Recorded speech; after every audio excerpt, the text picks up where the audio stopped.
Learning is what's happened.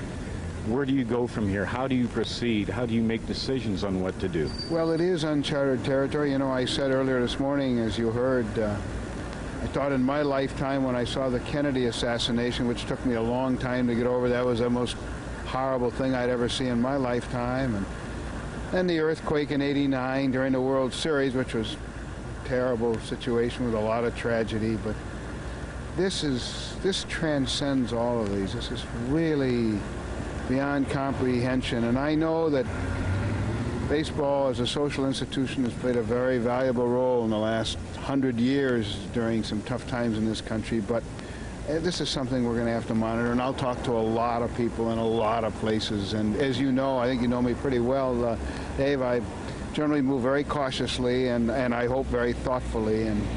But today my attention is just focused on all the heartbreaking tragedy.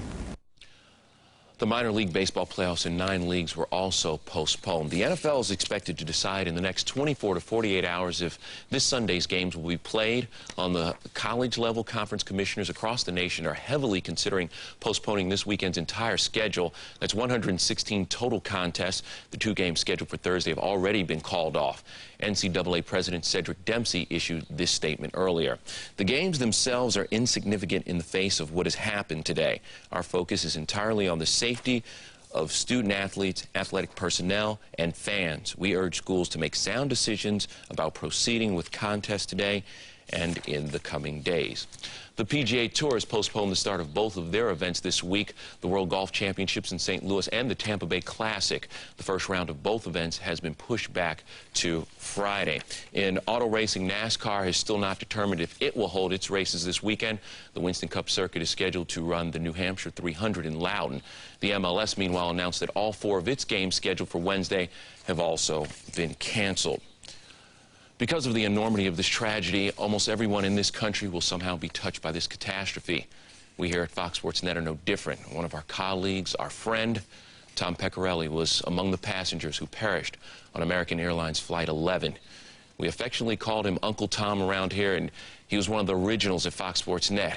Tonight, with heavy hearts, we say goodbye to someone we not only worked with, but we loved, and offer our deepest condolences to his family and all of you who are touched by the tragic events of today. We now return to Fox News Channel's continuing coverage of the terrorist attack on the United States.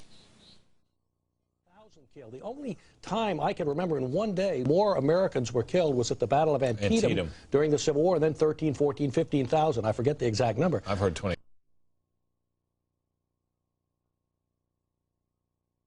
Feeling, but you know, the family's together, and I think they're a close family. Once, you know, it was pronounced.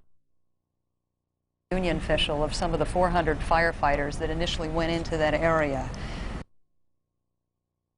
I am told now that President Bush is going to be addressing the nation in just a little less than an hour at 8:30 Eastern Time. We will, of course, carry that for you live. President Bush, 8:30 Eastern Time. I want to also let you know U.S. officials telling NBC News that the aircraft carrier USS Enterprise, which just left the Persian Gulf, has been ordered to stay where it is in the Indian Ocean and not go any further away from the Gulf. There is another carrier battle group, the USS Carl Vinson, already in the Gulf. We won't try to read into that, but let you know that the U.S. will maintain a steady presence in the Gulf. And we had learned earlier aircraft carriers moving up to the northeast coast of the United States in a protective mode to presumably run more of those fighter patrols that we have seen in the skies over New York City and Washington, D.C. today. The World Trade Center was the home, or is the home, of the New York, New Jersey Port Authority, the bi-state agency that runs the Hudson River crossings, as well as all 3 New York area airports. One of the planes hijacked had originated at Newark Airport, just across the river from Manhattan. And joining me now is the acting governor of New Jersey, Donald DeFrancisco. Governor, thank you for being with us. Give us your thoughts if you can. Well, very sad, and this is such a tragedy. It's hard to believe that this could happen. We have so many friends and family that work in those buildings. My kids, our friends, are trying to frantically find out just what happened and who's survived, who's missing, our people safe. And as you said, communications are very difficult. Transportation is very difficult. We've been prepared to help in whatever way we can. I've talked to Governor Pataki several times today. We've reached out to Mayor Giuliani. They're doing a great job in New York, as you've already indicated. Their rescue teams, it's just such a difficult situation. I was just at Liberty State Park, which is on the other side of the river. It's on the New Jersey side. On the New Jersey side, with surgeons, with medical people, hundreds of vehicles ready to transport people, waiting for people to be ferried over so that we could treat them and help them and feed them and do whatever had to be done. Governor, let me ask you, we know that the Hudson River crossings were shut down as a precaution immediately after this tragedy began to unfold today. We understand they are open now, and there's a mass exodus of people leaving New York City and coming into your state. Tell me what that presents. Well, we were concerned about gridlock because we wanted people to get out freely, so we did declare a state of emergency to allow the state police to close down roads if they see fit. For example, roads going towards the Holland Tunnel, the Turnpike particularly, is closed. But going towards the George Washington Bridge, it's open, it's gridlocked right now, I was just on it. Coming out of the city, it's moving very well. And are you getting people from the shore, from the Hudson to their homes? Transit working? Well, PATH was closed, of course, at that time. We should let people know that PATH is a subway service that runs from New York into New Jersey. Right. PATH, the subway service was closed. The transit was closed from New York. Everything was immediately closed down. So there are trains that can operate and move people, but it really was shut down immediately, and so it was very difficult to get out. Governor, I don't know how many people live in the metropolitan area, maybe 15, 20, 25 million people, but in listening to people today, it becomes a very small town. I know somebody that works in the World Trade Center. I have a friend, I have a son, a daughter. It's striking very close to home very quickly. Oh, yeah, I can't tell you how many people, whether they be state police or medical people, who said to me, oh, God, I called my son, I called my daughter, they're okay, they were worried about him. We've gotten a lot of that because you're right, there's a lot of people here, but it is close to home. New Jersey, New York, we share those facilities really. So many people transport themselves to New York from New Jersey. We're praying. We're just hopeful that it isn't the tragedy we suspect it might be. I know that the state does not directly run Newark Airport. Newark Airport was the origination of one of the planes that the one that ultimately crashed in Pennsylvania. It is John Ashcroft, the Attorney General, told us in at least one of the hijacked airplanes, one from Boston, the suspects were armed with knives. We've got to wonder how Americans are going to walk to Newark Airport or any airport in America tomorrow, assuming flights resume, and feel safe. It certainly is going to change our attitude. It's going to be very difficult to deal with. We're going to hear a lot more tomorrow, much more than we heard today. Of this tragedy. It's going to be worse as the next few days as we listen to the stories of the survivors, but we also find out about the people who didn't survive. You're saying we need to brace ourselves. Oh yeah, I think it's going to get worse. Yeah. Governor DeFrancesco, thank you for taking the time out. We do appreciate it. And again, we are just, we have known throughout the day when we saw those buildings collapse, we knew that the death toll and the casualty rate was going to be so high. But as we reported a time ago, the fire department union in New York City believes that as many as 200, and that's a rough estimate, but based on the number of missing fire companies, we may have already lost 200 firefighters in this, and who knows how many civilians were not able to make it out of those buildings before they came tumbling down. NBC's Joe Johns is in Washington, D.C., where a short time ago we witnessed perhaps the truest example we may ever see of bipartisanship, the congressional leadership gathering together and making their statements in wake of this tragedy. Joe, tell us about it. Clearly an attempt here, Lester, to try to make a statement in this very long day for the nation. Here on Capitol Hill, as you know, a number of members of Congress spirited action to avoid a collision. You dodged one of the aircraft that hit the tower? Well, he was up there whenever we were coming from New York, so what we had to do was, they were not talking to him, and he was changing his heading and his altitude, so they just cleared us to deviate however we had to stay away from him. It was right after they had taken off, and the passengers were horrified. I thought we were going to crash. I thought the plane was going to crash, because when we took off, the plane kind of went down and came back up, it was kind of shaking. and it wasn't your normal taking off routine. And then you could just see like a plane that just kind of just bypassed us really close. And I said maybe it was just a mere miss. We had him in sight, so it was a nice day in New York. We were out of the clouds, which helped a lot, so we just, you know, dodged him. As the TWA jet ascended, others aboard said they could see a terrible sight below. Then when we got really high up, you know, our brother's a fireman, and so I said, doesn't it look like the Trade Center's on fire? And he says, yeah, it does. It looks like a big fire. Now, the passengers told us, Peter, that after consulting with the pilot, the flight attendants pushed the food trays up against the cockpit door, apparently to guard against a possible hijacking. In any event, the plane continued on uneventfully until it was ordered to land at Dayton, Ohio, and it landed safely. Stay with me for just 1 second, Dean, because if you weren't with this all day, there was a time this morning when the Federal Aviation Administration, first of all, didn't allow anybody to take off and then ordered all planes in the air over the United States to land immediately at the nearest airport, which was how a plane which begins in New York and is going west ends up in Dayton, Ohio.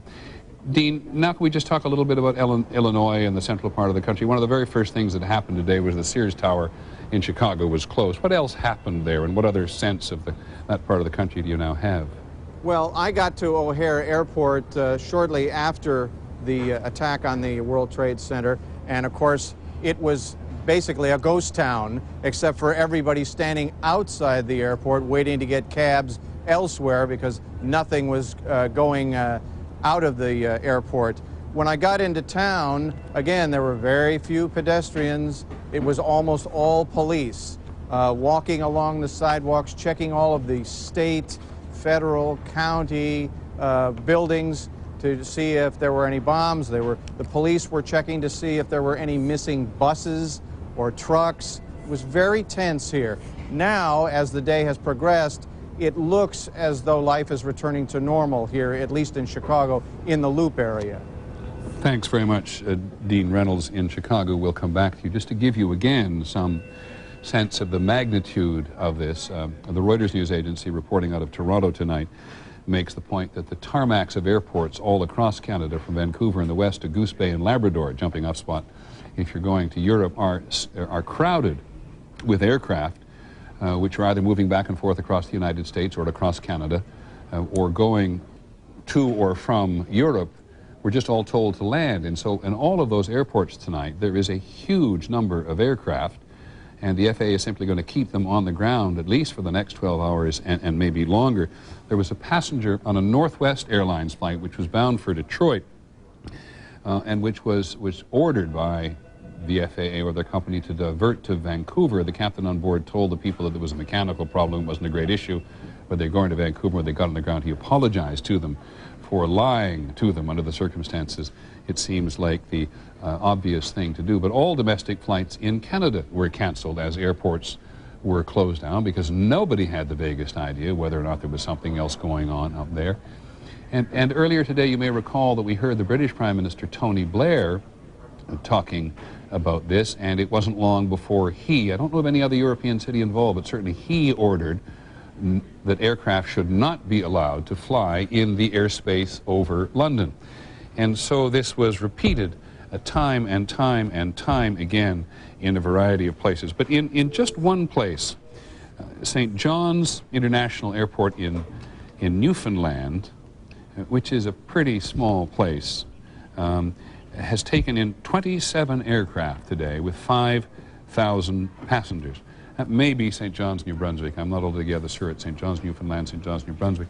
And it may be either in New Brunswick. You just get some sense of aircraft just being ordered to bail out from wherever they're going and to get on the ground. John Nance, our aviation analyst, is with us. And John, it's probably you should be talking much more about this than I am. But add some more to this general overall air crisis today.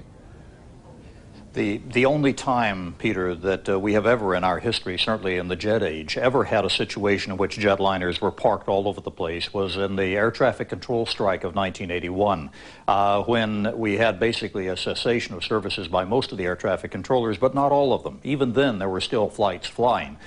This is unprecedented except for that time in history, and even going back into the latter days after World War II, I'm not aware of any time that we put all the air traffic on the ground. John, I'm just looking at how widespread this is. It says here 34 flights were diverted to Vancouver, 25 were diverted to Toronto, 1 was diverted to Whitehorse, which is in the Canadian Yukon, in the Yukon, and after the plane reported communications and fuel difficulties. This must have just been the most, we know what we're dealing with in terms of tragedy and casualty and chaos, but it must have just been an unbelievable day for the aviation authorities. Well, totally chaotic in every possible way. One thing that we can be very thankful for is that a number of years ago, the FAA established a central control system, which is now housed in Herndon, Virginia. It's like a mission control. We've actually, we had cameras there on New Year's Eve back there on the Millennium. But this gives us the capability of coordinating all the air traffic control centers, all the control towers throughout North America, and being able to shut the system down. But imagine the air crews on those flight decks trying to get an idea of why in the world they're being told to land someplace other than their destination. The confusion factor there alone has got to be horrendous, especially the fact that when you're told to land at any suitable airport, not every airliner can land everywhere, and there are a lot of decisions that have to be made very rapidly. John, when the air traffic... My apologies, I'm terribly sorry, go on. No, all I was saying was that the radio traffic that has to occur between the pilots and their company to find out where in the world the dispatcher wants you to go, that alone was a monstrous problem, certainly for American and Delta and United and all the big airlines. Now, you're a pilot, a commercial pilot as well, flown for major airlines, Alaska Airways, as I recall. That's right. You're a commercial pilot in an aircraft today. Does your company tell you from the ground that not 1 but 2 and perhaps 3 aircraft in the country have been hijacked? And what do you do then? I really am going to be interested to know whether or not that information was passed that way. Usually you're just given a command and not told the reason why, because there's too much concern that broadcasting that out over radio frequencies may somehow exacerbate the problem. You know, you're in unknown territory, but I would imagine that there were enough out there who were told that the level of tension was very high. John, certainly you're going to be looking at your door. When we heard that one case of the drinks trolley being brought up and pushed against the cabin door by the members of the crew of one particular aircraft because they clearly had some sense of what was going on. John, what have you managed to learn throughout the day in terms of the aircraft which ultimately were crashed with that enormous loss of life? Anything to add there? Well, only this, Peter. We touched on it briefly before, and that is the tantalizing clue, if you will, that we have 2 Boeing 757s and 2 Boeing 767s, and those are subject to what we call a common type rating. In other words, if you're trained in one, you can fly the other. Boeing built them that way to minimize training differentials in the airline business. Perhaps that's simply coincidental, and perhaps it's very pointed here in terms of how this was planned.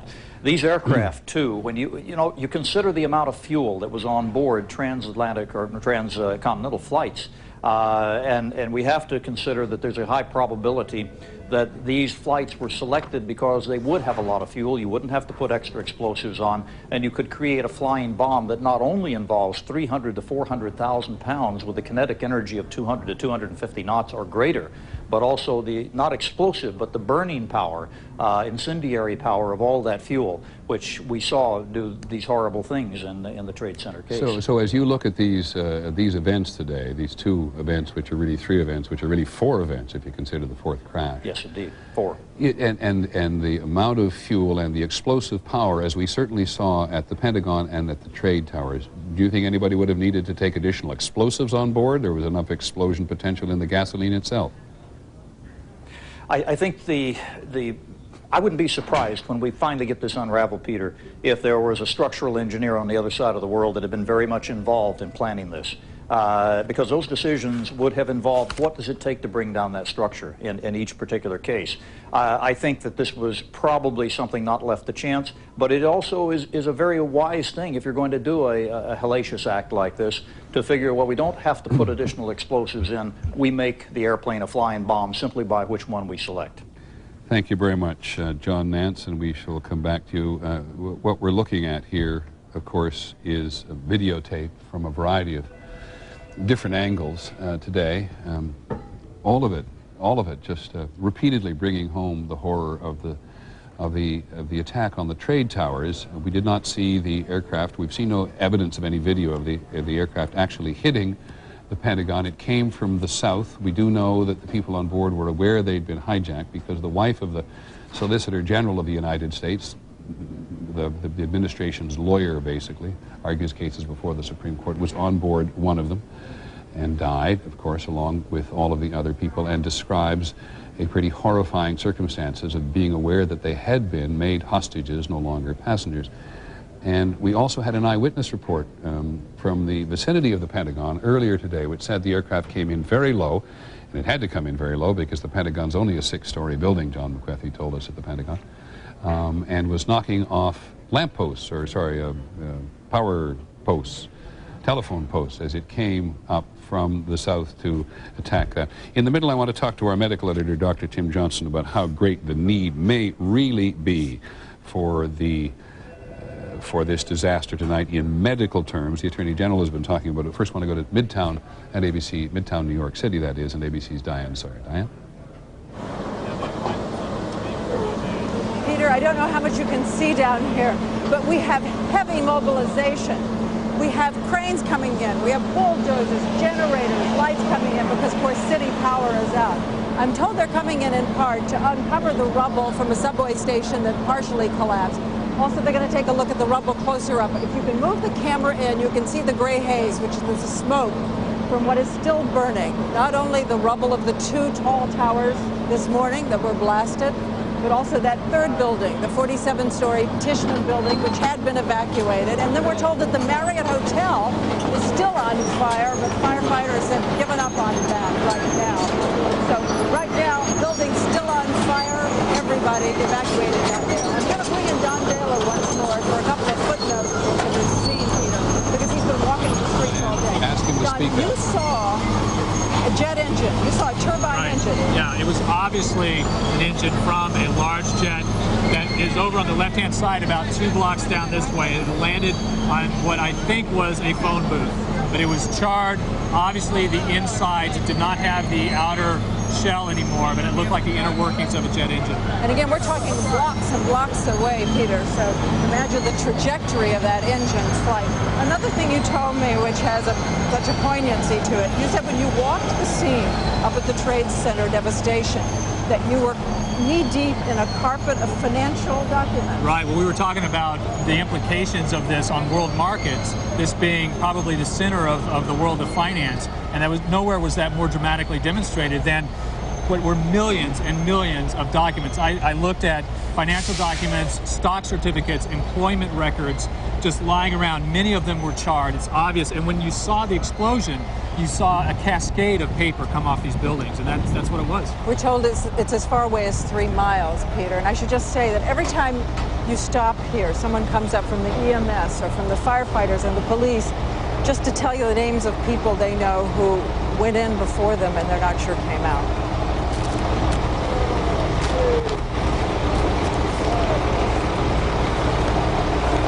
Thanks very much, Diane Sawyer. Particularly in Lower Manhattan this evening. With us is Fouad Ajami, the distinguished professor at Johns Hopkins University, an expert on the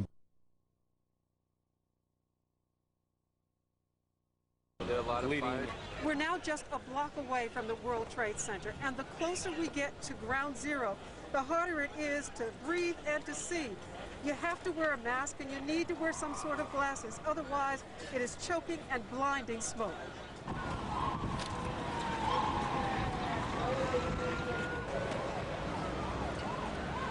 Behind me, ordinarily, you would be able to see the Twin Towers, but today, all you can see is the thick black smoke that is clouding the area. all on the street, there is this thick ash. It's at least an inch thick. There are papers strewn all over everywhere. And the area literally is deserted, with the exception of the emergency workers who are continually trying to push people away from the area for their own safety. What do you think this is? I have no idea. But your guess is? Pulverized cement. Pulverized cement? Concrete, yeah. The concrete. These firefighters, just some of the hundreds, waiting for their turn to go into the World Trade Center area. Already they are covered in soot, tired, and worried about what they're going to see when they get to ground zero. What happened to you? I was inside the building trying to get people out when the building fell. When do you think that we will be able to begin to go in and start to really search for some of the victims inside? They're searching right now on a limited basis. As soon as they get organized, we'll be sending more and more people in to do more and more work.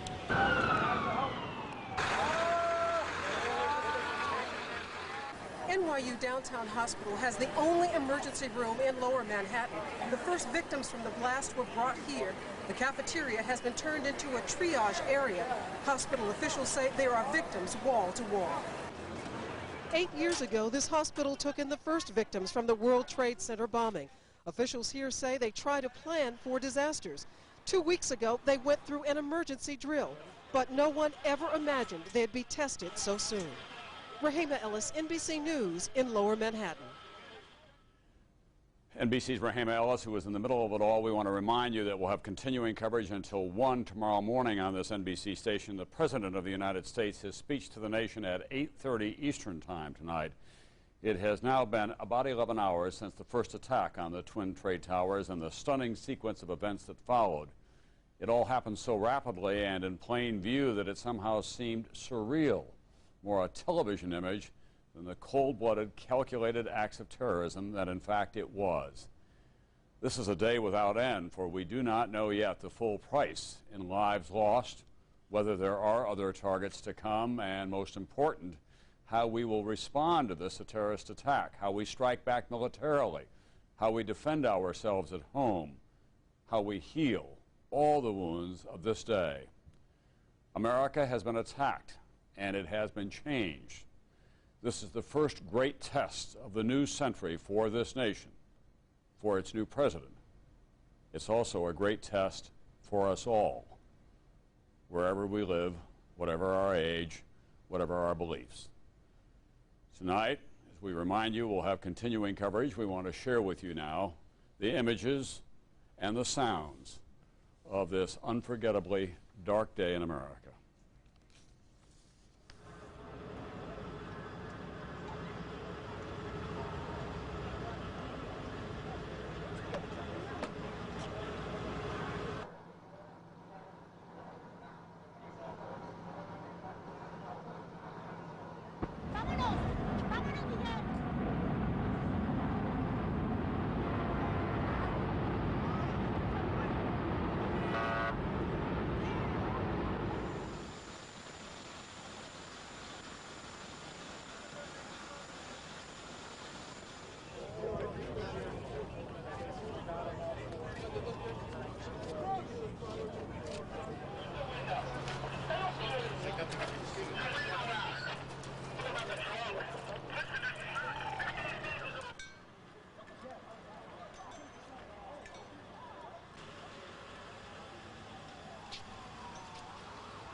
It was the ultimate act of terrorism. 2 hijacked planes crashing into the World Trade Center, collapsing what was once one of the tallest buildings in the world, leaving a scene some described as a nuclear winter.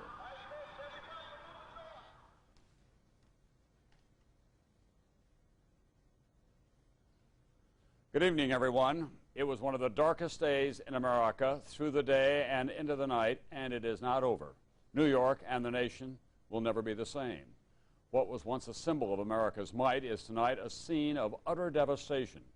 Piles of rubble, acres of gray ash, a death toll that some estimate could reach into the thousands. Hundreds of rescue workers, very little hope in the rubble of the World Trade Center. And this is the scene tonight at the Pentagon, hit by another hijacked plane shortly after the attack on the World Trade Center.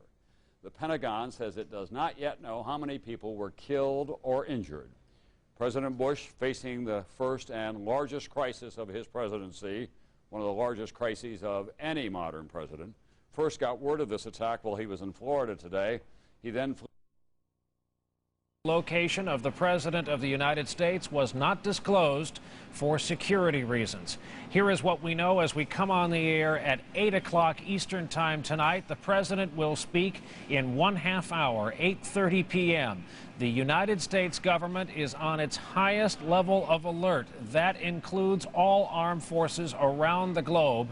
And while the death toll exactly is unknown at this hour and probably will be unknown for some days to come, the first early numbers are trickling in, like upwards of 200 New York City firefighters feared dead and 78 New York City police officers listed as missing. We will take an early look at the events of this day now. Here is NBC News correspondent David Bloom. The first attack plane, a hijacked American Airlines flight out of Boston, slams into the North Tower of New York's World Trade Center at approximately 8:42 a.m. Eastern Time. The explosions and fireballs broadcast live by television helicopters, which then horrifically spot the second attack plane, a United Airlines flight hijacked from Boston, taking dead aim at the World Trade Center's South Tower. It's now approximately 9:03 a.m. Hey, where the hell can I meet you? I'm across the street from the Marriott, man. A second airplane, a 727, just ran into the building. Emergency officials estimate 20,000 or more people may have been inside the two 110-story buildings at the time of the attacks. Eyewitnesses report victims falling, and in some cases, jumping from the two buildings. But there were people falling out of the sky. At 9:29 a.m., President Bush in Florida addresses the nation for the first time. Terrorism against our nation will not stand. But in the nation's capital, just 11 minutes later, 9:40 a.m., a third hijacked plane, an American flight out of Washington Dulles, crashes into the Pentagon in a burst of flames, the plane's wreckage tearing a gaping hole into one side of the building. Federal buildings are evacuated, government leaders taken to secure hideouts. 9:59 a.m., the until now unthinkable, the South Tower of the World Trade Center collapses. An unknown number of people still trapped inside, including the rescuers, firefighters and police who'd gone in trying to save lives. Then at 10 a.m., hundreds of miles away in western Pennsylvania, a fourth hijacked plane, a United flight out of Newark, crashes 80 miles southeast of Pittsburgh. 1/2 hour later, 10:28 a.m., the North Tower of the World Trade Center collapses. Rubble, debris spreading for blocks. In all, 266 people aboard 4 hijacked planes are killed. Untold others in Washington and New York missing and presumed dead. In New York, a defiant Mayor Rudolph Giuliani. The city of New York and the United States of America is much stronger than any group of barbaric terrorists. For the first time in U.S. history, the Federal Aviation Administration closes all domestic airports, shutting down all U.S. airspace until at least noon tomorrow. The U.S. military and American embassies worldwide placed on the highest alert. Navy aircraft carriers and destroyers deployed along the eastern seaboard. The president, now in Louisiana, speaks for a second time. The resolve of our great nation is being tested. But make no mistake, we will show the world that we will pass this test. The president is then taken to the secure Strategic Air Command in Nebraska, meets with his national security team via teleconference before boarding Air Force One to return to Washington. But in New York late this afternoon, a third damaged building, the 40-story World Trade Center No. 7, also crashes to the ground. And emergency officials allow the first camera crew from NBC News inside the smoking hulks of the Twin Towers. Ground Zero, cars overturned, steel torn apart, glass shards, small fires still burning. The very picture America most feared, the image terrorists most wanted. And just tonight, long after the attack itself was over, the terrorist action seemed to continue with the collapse of a 40-story building in Lower Manhattan known as World Trade No. 7. NBC News correspondent Ashley Banfield witnessed the collapse while on the air with us. She has been on the scene in Lower Manhattan all day. Ashley, good evening to you. Hi, Brian. Since we last spoke, I actually found out that since Tower 7 came down, the Marriott also came down just slightly west of it. So if Tower 7 were right behind me, the Marriott would have been just a wee bit over down the street towards the Hudson River. It also came down, but the fire official and police officials who told me that it had long since been evacuated and that there were no casualties. In fact, all of the evacuations of all of the World Trade Towers happened right after that first airplane slammed into the World Trade Tower that set off this whole thing at 8:45 Eastern this morning. I wanted to update you on some of the things that are going on behind me now. Certainly not as active as it has been all day, but there's still a lot of emergency vehicles coming in and out from different cities like we've been seeing. The response has been from all of the different counties, not only that, but other states as well, and different communities. And we've still seen a number of emergency vehicles going in and out. Look behind me, it's pitch black. There's a blackout now for about 30 blocks. I'd say 30 blocks north-south and about 4 blocks west and another 2 blocks east. The officers told me that there is no water, there's no electricity, and anybody who is living in this area has likely now evacuated either by their request or by their by their own volition. I'm also being told that over the police radios from a Brooklyn officer who is attending here, there is looting in Brooklyn. Unfortunately, as is the case, most of the responding officers send the bulk of their crews into the emergency zone, which of course leaves their own areas somewhat unprotected, not completely unprotected, but now there is looting in Brooklyn. It's very unfortunate to report that that's happened as well. I also wanted to let you know that we've seen a number of vehicles going in with priests and with nuns. I just actually spoke to 2 of the priests who'd come out, clerical staff who were on site, either to help people who were wandering in the area, some of the fire crews who had succumbed to exhaustion and heat, needed some talking to, obviously. Some of the scenes that we've been told exist down there, absolutely gruesome, body parts everywhere. The the clergy member who I spoke with earlier told me in no uncertain terms that this is just an unbelievable scene, nothing he's ever seen before, that he would be available as long as he could be, but that the situation was far too unstable at that time for him and another attending doctor to even stay. I just witnessed another priest who is actually an NYPD priest. He had the badge, and I approached him just to the right of me over here and asked him if he could tell me what he had seen, and he just sort of stared at me with blank eyes and said, I just can't speak. It's been the response of a lot of people that we've talked to who have come out of that death zone, the center zone where this all started this morning. Most people pretty despondent. A lot of these people know that their comrades, their colleagues, didn't survive this. One of the more unbelievable stories I heard was from Officer Dominic Hunza, who was standing at this perimeter just up until about 15-20 minutes ago. He's been moved to another perimeter now.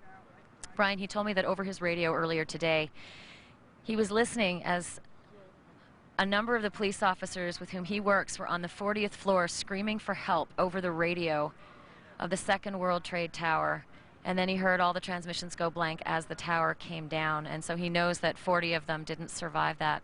That was the second tower. And as you said earlier, a lot of the towers have come down since. I was broadcasting live earlier, interviewing a woman with her baby that was evacuating from one of the apartments nearby. And let's just show you what happened during that interview. Tower number 7 came down. Had a tougher day than today. We had earlier a gentleman on who was working on the 65th floor of the North Tower, the World Trade Center, and he said this is just becoming real to him for the first time. But I can imagine across the country, this sense of shock really will turn to outrage. And I think in terms of the impact of this, when people wake up tomorrow, when we begin getting the casualty list, people are going to want to strike as hard as they can, and the question will be when and at whom. We're going to go back to Washington now, where Wolf Blitzer is standing by for another update. Wolf. We've heard so far, Paula, from the congressional leadership, from members of President Bush's cabinet, from the Defense Department, the Defense Secretary Donald Rumsfeld, the chairman of the Joint Chiefs of Staff, on this horrific day throughout the United States. We're looking at these pictures earlier today at the Pentagon when an American Airlines Flight 77, a Boeing 757 en route from Washington Dulles Airport to Los Angeles, was commandeered and was forced to slam into the Pentagon. We do not know the number of killed and injured, although the number is expected to be very, very high. I want to show our viewers the extraordinary newspaper editions of both the Washington Post and the Washington Times are now coming out with special editions. Here is the headline, "Horror," in a special edition of the Washington Times. Similar edition of the Washington Post was put out today as well. On this day, we're standing by. In about less than 20 minutes, President Bush will be in the Oval Office to address the American public. Bill Hemmer is in Atlanta. He now has more. Bill? Well, thank you. So much of our concentration for our coverage today has been focused on Washington and New York City, but there's another element to the story. In Somerset County, that's in western Pennsylvania, southeast of Pittsburgh, United Airlines Flight 93, bound from Newark, New Jersey to San Francisco, went down in a field. CNN's David Mattingly, one of the first on the scene earlier today, now joins us with a live update from what's happening from that perspective. David, what do you have for us this evening as night has fallen there in western Pennsylvania? Well, Bill, we are standing right in the heart of farm country in western Pennsylvania. I'm surrounded by cornfields, green pastures, and rolling hills. But tonight, this normally peaceful setting is teeming with emergency personnel, hundreds of emergency personnel and state troopers. Their mission tonight to lock down the crash site of the United 757 right here in this area. The plane went down in an old strip mining area. Views of the crash site indicate an impact crater about 10 feet wide and 10 feet deep and 15 feet wide. Officials report only small pieces of debris at the site, excuse me, giving you an indication of what kind of force was behind this crash. Now, residents say they were watching news coverage, and you can imagine their horror watching the news coverage in New York and Washington, D.C., and suddenly hearing a tremendous explosion here. And the plane crashed with such a powerful force that people miles away say their houses were shaken. The school a couple of miles away, windows were shaken. Students and teachers who were watching also on television at the time were reportedly very upset.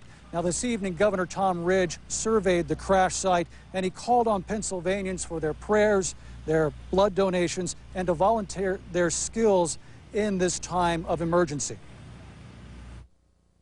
We'd like to provide Pennsylvania's support if called upon to do so.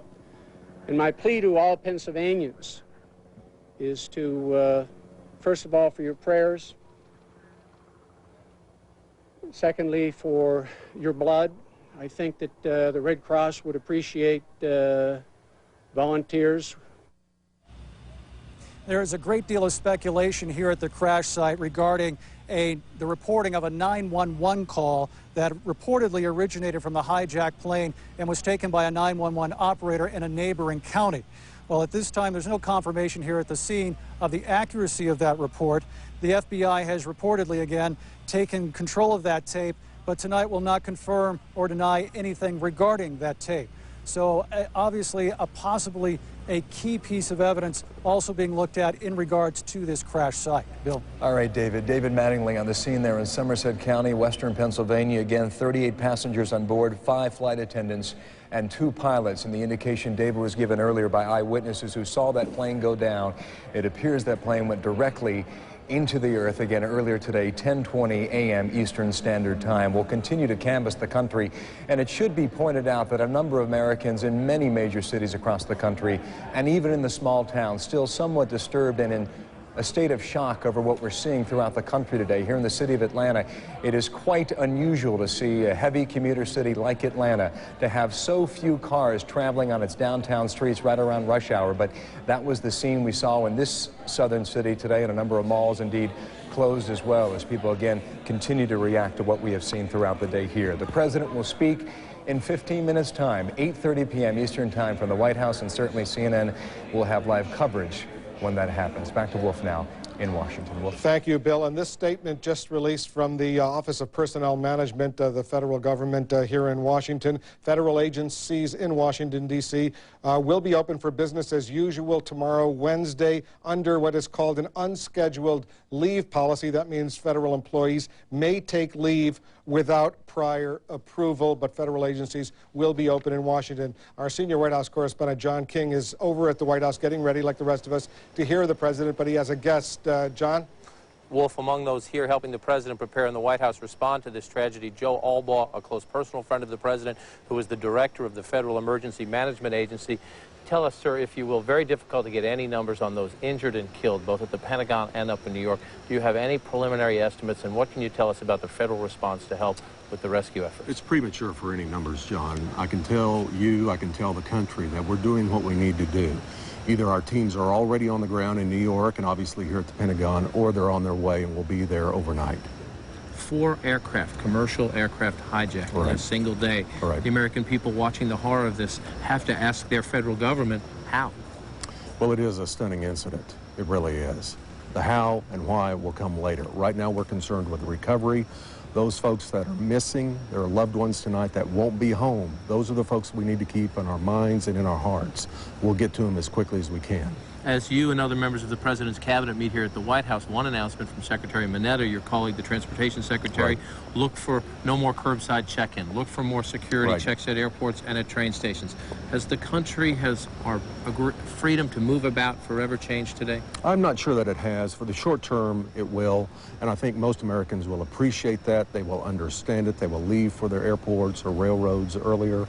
It's the right attitude to have at this time. I know your focus is on the emergency responses. Absolutely. Have you been in these briefings today?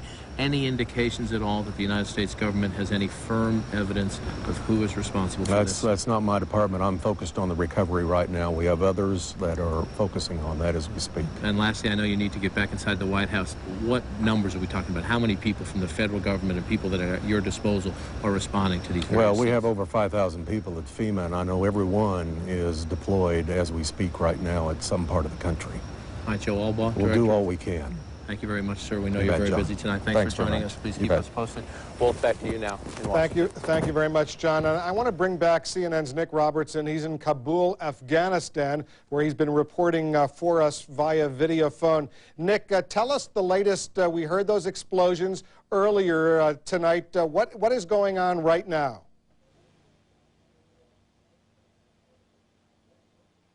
Well, Wolf, it's about 10 to 5 in the morning, daybreak here in Kabul. We'll certainly get a better idea of the extent of the damage caused by those explosions we heard overnight.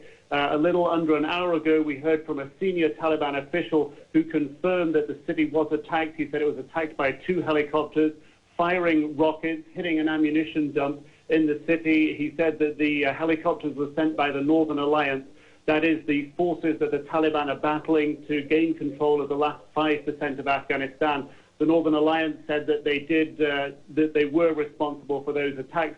Northern Alliance very, very upset with the Taliban at the moment. At the weekend, their senior commander was the subject of a suicide assassination attempt that the Northern Alliance blamed the Taliban for. So in the civil war that's going on here, things are very tense at this time. An audacious attack. One analyst described the attack this evening. The front line of the Northern Alliance, some 40 or 50 miles from this capital, they flew helicopters in under the cover of darkness, switched on searchlights when they got into the city, and fired missiles at the city. In a few hours, Wolf, we expect the United Nations agencies here and several international diplomats here in the city to consider their position. We understand the United Nations often at times like this will withdraw its staff. In a few hours, we'll find out about that. Wolf?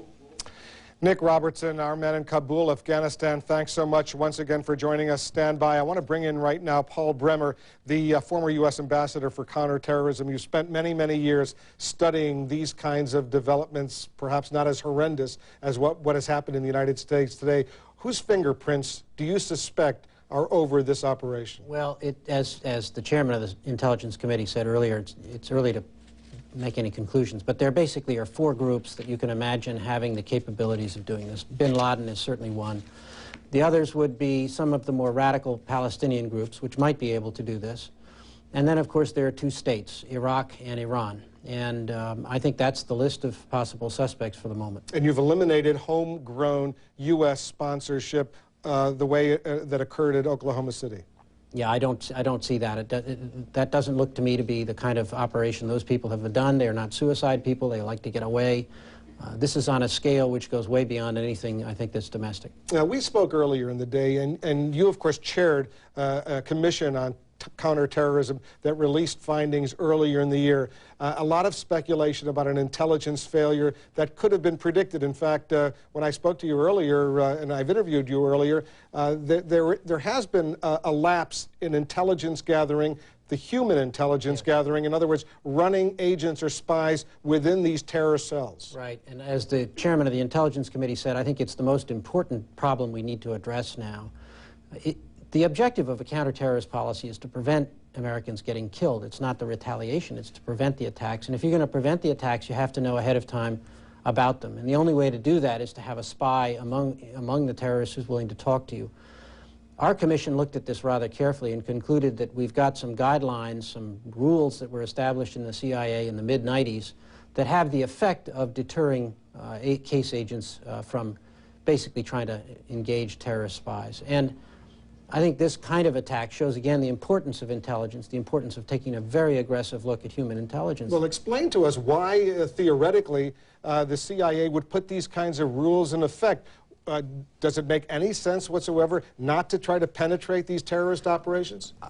My own view is that these rules do not make any sense, that in fact, if you're going to get good intelligence on terrorists, you're going to have to deal with some very unsavory people. The rules were put into effect because there were concerns at the agency at the time that it was associating the United States with people who might violate human rights or be criminals. Well, I sort of say, yeah, of course, that's what terrorists are. And if you're going to get intelligence about terrorists, you're going to have to deal with terrorists. That's a fact of life. And if you're running these unsavory individuals in these terrorist cells, you're presumably paying them for their cooperation. Or their weapons aboard planes, either through passenger screening or by going unscreened through locked doors into off-limits areas or onto the tarmac. Periodic FAA tests have found plenty of flaws. Found when government agents tried to sneak into secure areas, they were successful more than 2/3 of the time. Found testers also often able to sneak fake guns and explosives by X-ray screening.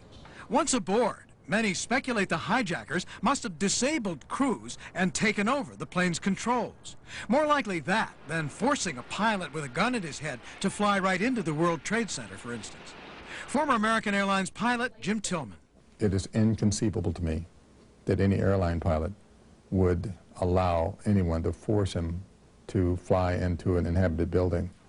I cannot imagine how any pilot could be conscious or capable of doing anything to control that airplane at the time that it was directed at one of these buildings. Terrorism specialist Neil Livingstone.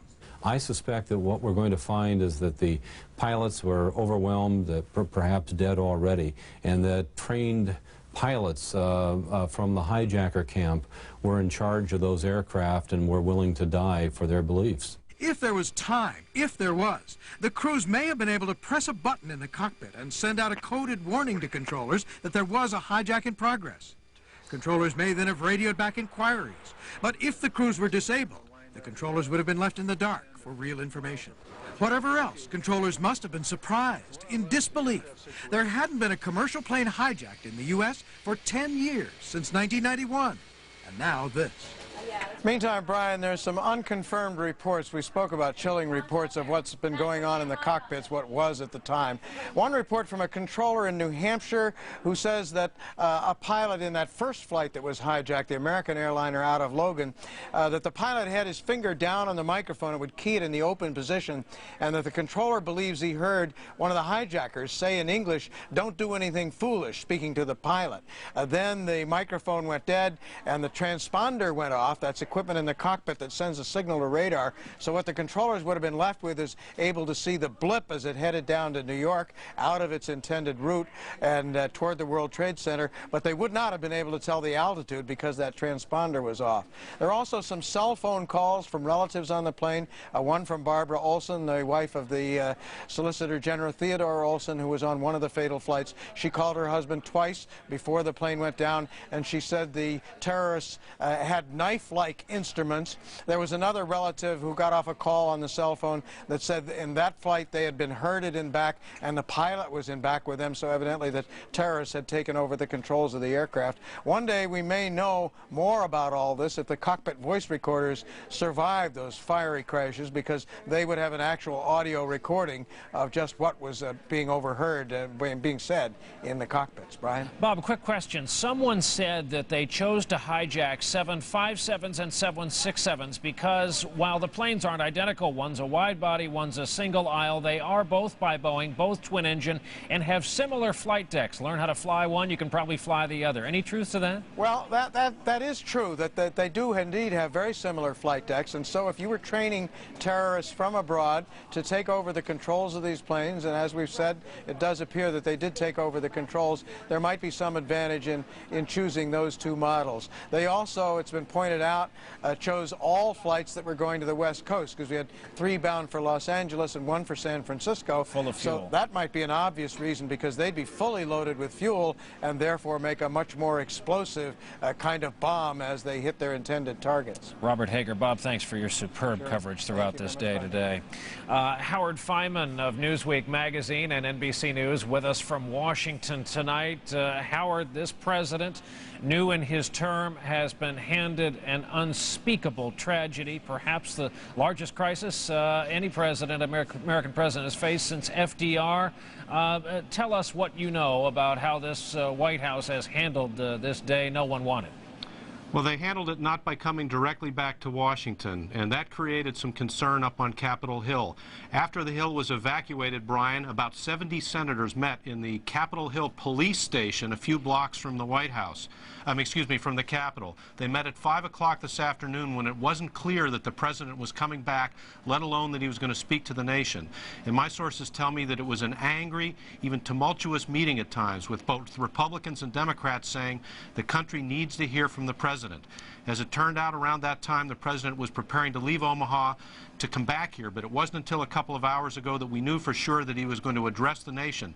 And everyone I talked to here today and around the country, politicians, big and small, all said that the #1 priority for the president is to show himself in command and control in the White House, and to reassure the nation, which of course the president is about to do. But for a few hours this afternoon, there were a lot of concerns, both among Republicans and Democrats, about just where he was and what he was going to say.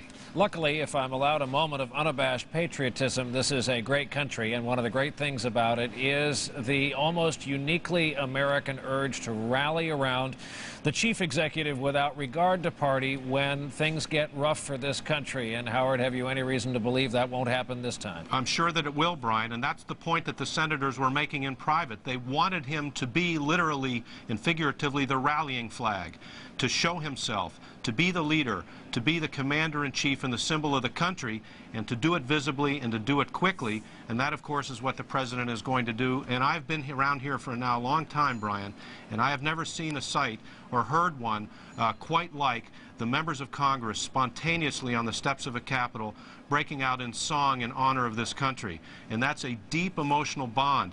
You saw Senator Trent Lott leaning over to embrace the Democrat Barbara Mikulski. You saw the people spontaneously expressing their love of country and their concern and hope and dedication to the country. And that's the kind of wellspring of emotion that the senators meeting privately today wanted the president to tap, and I think he will tap into tonight. But to call this a defining moment both for him and the country is an understatement. But right now the measurements are not of George Bush per se. They're of the presidency and our ability to come together as a country.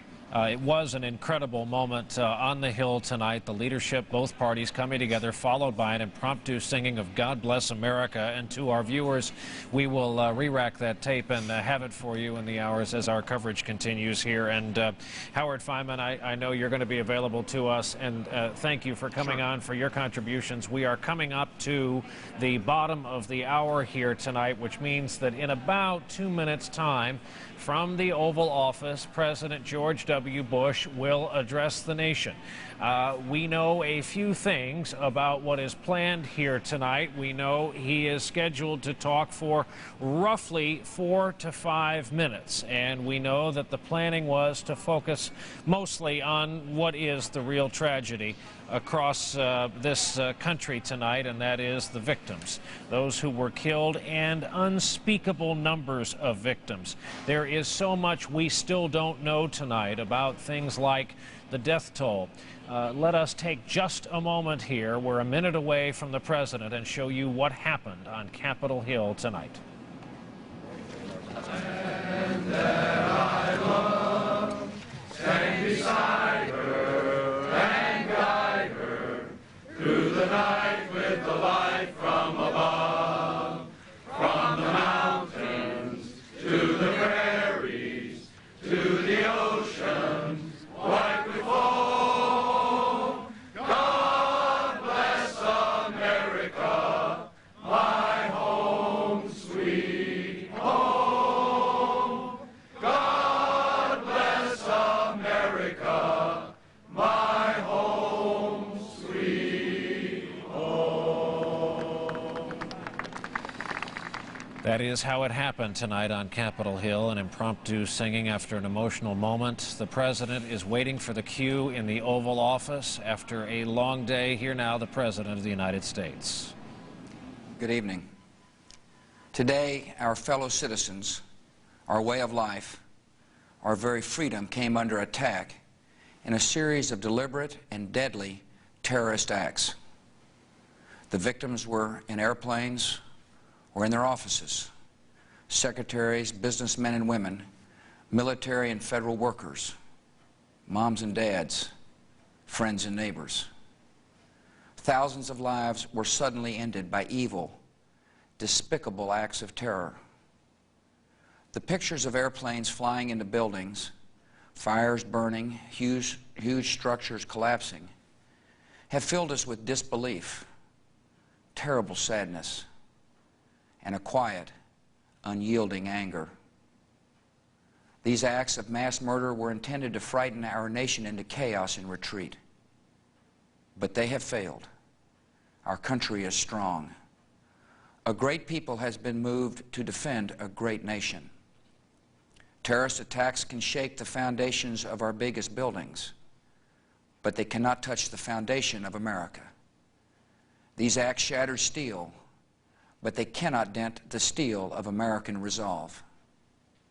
America was targeted for attack because we're the brightest beacon for freedom and opportunity in the world, and no one will keep that light from shining.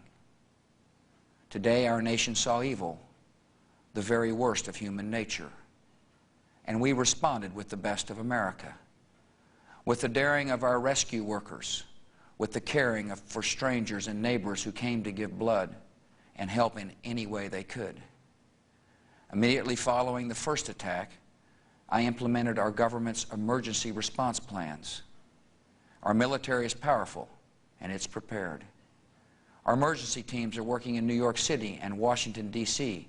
to help with local rescue efforts. Our first priority is to get help to those who have been injured and to take every precaution to protect our citizens at home and around the world from further attacks. The functions of our government continue without interruption. Federal agencies in Washington, which had to be evacuated today, are reopening for essential personnel tonight and will be open for business tomorrow. Our financial institutions remain strong, and the American economy will be open for business as well. The search is underway for those who are behind these evil acts. I've directed the full resources of our intelligence and law enforcement communities to find those responsible and to bring them to justice. We will make no distinction between the terrorists who committed these acts and those who harbor them. I appreciate so very much the members of Congress who have joined me in strongly condemning these attacks. And on behalf of the American people, I thank the many world leaders who have called to offer their condolences and assistance. America and our friends and allies join with all those who want peace and security in the world. and we stand together to win the war against terrorism. Tonight I ask for your prayers for all those who grieve, for the children whose worlds have been shattered, for all whose sense of safety and security has been threatened. And I pray they will be comforted by a power greater than any of us, spoken through the ages in Psalm 23. Even though I walk through the valley of the shadow of death, I fear no evil, for you are with me. This is a day when all Americans from every walk of life unite in our resolve for justice and peace. America has stood down enemies before, and we will do so this time. None of us will ever forget this day, yet we go forward to defend freedom and all that is good and just in our world. Thank you. Good night, and God bless America. President Bush, after an unspeakably horrible day across this country, especially in the metropolitan centers of New York and Washington, where columns of smoke still rise, the president trying to reassure a shaky nation tonight from the Oval Office of the United States with an interesting and pointed comment tonight saying the United States will make no distinction between terrorists who commit these acts and those who harbor them. President choosing his words very carefully. There is no presidential biography or guidebook to guide him. This has never happened to any member of that elite club, any of the men who have served as this nation's chief executive. This is uncharted territory, not only for this president, still in the first year of his term, but for the Americans who were shaken by today's terrorist attacks. We are joined by Chris Matthews, the host of Hardball tonight, and again by Howard Fineman to go over what they just heard and what we have seen here all day long. Chris, again, an unspeakably horrible day. No president ever wants this kind of thing dumped in his lap. This president now has. What next? Well, it's been compared to Pearl Harbor, and the problem that the president faces is that he doesn't have a clear-cut enemy, as Roosevelt faced after December 7th of 1941, that day of infamy. This time around, they're faceless. He can call them cowards, but they're certainly not cowards, these people who flew those planes into the building, into the Twin Towers. The problem is where you got to in that language, you go after the people who harbor them as well as the terrorists themselves, but does that bring you into attacking a whole community? For example, the Islamic fundamentalists across the Mideast. Who is your enemy? The people that were cheering today on the West Bank and in Gaza, are they your enemy? Or just the criminals themselves, the ones who did the logistics work, who may have paid the bribes, the ones who came up with the money, are they the enemy? The problem here for this president is, how do you find victory if you can't find the enemy? And if you can't associate, if you can't find the actual enemy, do you go off and just bomb some people who are associated with them, those who harbor them? And then the world will say, you're wagging the dog. You're going after people who may not have committed any criminal act simply because you disagree with their politics. It's a very tough conundrum for this president. It was easier for Roosevelt. He simply had to send the U.S. Navy and the military forces to regain those islands in the Pacific and island hop their way back to the home islands of Japan. This time around, that route is not so clear. Chris, it was said earlier today that when you get away from the horrific initial sadness, the fact that there are families in New York and Washington and elsewhere with an empty place at the dinner table tonight, when you get over that, the worst part of this is how well it was organized, right. How someone was able to plan this down to the minute under everyone's nose. And the use of the weaponry, perhaps it's knives we've heard that were used to subdue the air stewards and to reach the pilots and to take control of the planes. You know, there's a person missing from our table tonight, and that's Barbara Olson, who's been on our programs, yours and mine, so many times. And she was on one of those planes that was, God, imagine her last moments. It was unbelievable in personal terms. But I think this president has a lot to stand up to. He has to find a mission for the American people. This is not going to be a good detective story for us to find out who the actual people are who did this. I think the American people want a larger role, and I think this president has to find it for them. So far, they're giving blood, and the members of both houses from both parties are singing together. But I think the American people are much more muscular people than that, and they want to know what they should do about this. And they can't go to the recruiting stands. So what do they do? And I think that's another problem for this president. He has to find a way to unleash the American spirit to get these people. And that could be a larger target or a smaller target. But my hunch is, based upon his words tonight, and I think you heard them the way I did, it's going to be a larger target. It's not just going to be the guys who drew up the logistics. It's going to be the people behind them, as the president put it. That's certainly what I heard. And Howard, as Chris referenced, back in '41, the American anger, you could see it in the lines of young men lining up in Times Square who were elbowing each other out of the way for the honor of signing up first to volunteer to go get them. How will that anger manifest itself this time against a so far unknown enemy? Well, this is a different world and a different war, Brian, and this is a war of terrorism that's ongoing, that's part of the environment, that's part of our very lives. The question for the president is how to focus it. I think it'll be focused by what our armed forces do. And I was told this evening that several senators have been briefed by high government officials on what they know. And what they know is they feel they have a pretty good idea, not 100%, but a pretty good idea, at least as of 7 or 8 o'clock tonight, as to who the perpetrators are, where they are, and who's harboring them. So I think the way the American people will express their anger and their focus is through the men and women of the military. And I think that's going to happen sooner rather than later. I thought perhaps the president would be more specific tonight, but I think he wants to be 100% sure that he knows the targets that he's facing and he knows the countries or peoples that are harboring these terrorists. And I think that's the next thing to happen. One other thing I'd like to mention, Brian, I just got a call from Karl Rove, the political advisor and close friend of the president. He says that there were indeed credible security threats and concerns that kept the president out of Washington, D.C. until late this afternoon. But that in fact the president and his entourage had decided by about 1 o'clock, I think Central Time, to begin heading back. Ironically, that meeting I told you about earlier, where the members of the Senate were concerned about the president's whereabouts, was taking place after, according to Rove, the president had decided to return. But I wanted to underline what he said to me, which is that there were indeed what they and security people felt were credible threats against the President of the United States that kept him out of the airspace and the ground here inside the District of Columbia. That had been our hunch in the late afternoon. Well, that's the hunch, but he's saying it on the record, right, and I think that's crucial. Right, it is, and it's also rare for... That's part of the damage, Brian. For part officials. of the damage here is the President of the United States was kept from his capital. This may be the first time since James Madison, an American president, has had to make clear of the capital. And it's serious business. I think it's going to hurt the country's self-image to know that its president couldn't come to the White House, couldn't come to Washington. I think it's part of the damage today. Remember, there was the time in '63 when there was some debate over whether or not to bring LBJ back, and they decided to make a statement by flying back home that night, as George W. Bush did today. As we've been talking, Chris, we've looked at the first tape pictures coming in of the damage at the Pentagon. It's the first up-close view we've gotten today. Chris, how many times today have you kind of stopped yourself after this nonstop coverage and said, my God, they got the Pentagon?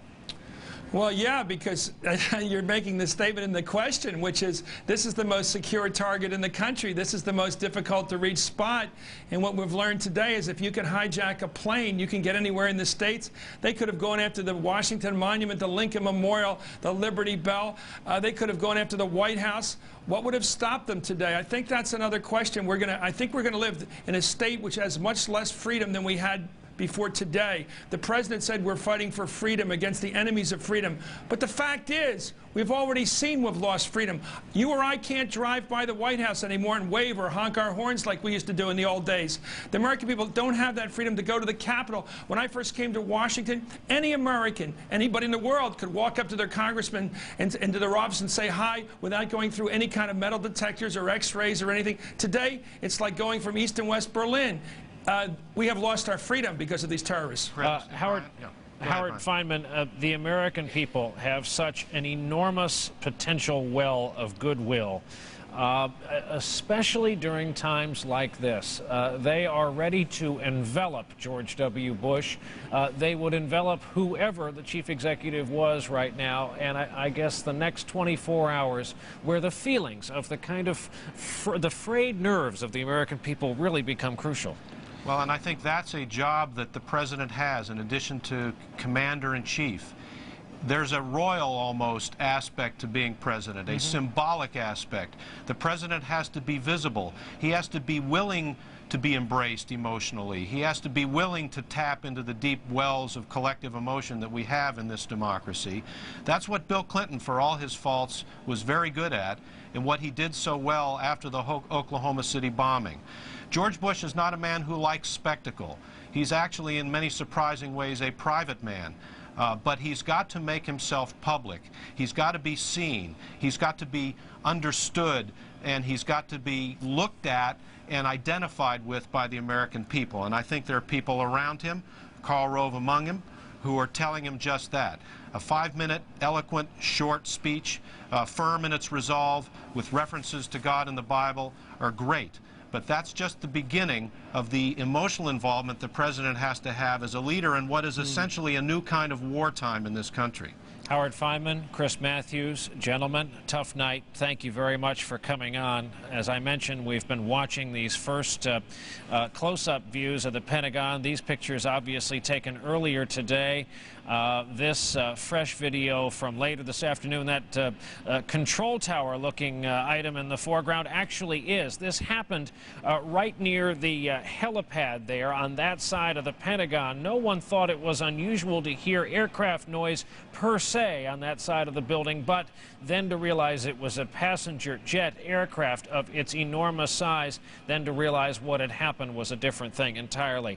Veteran NBC News correspondent John Palmer is there at the Pentagon for us tonight. John, good evening. Good evening, Brian. Hundreds of firefighters are now in the 11th hour of their battle to try to contain this blaze at the west side of the Pentagon, where the hijacked jetliner crashed into the side of the building at about 9:30 this morning. You could look over my shoulder here and see a couple of fires. Blazes have broken through the roof of the Pentagon.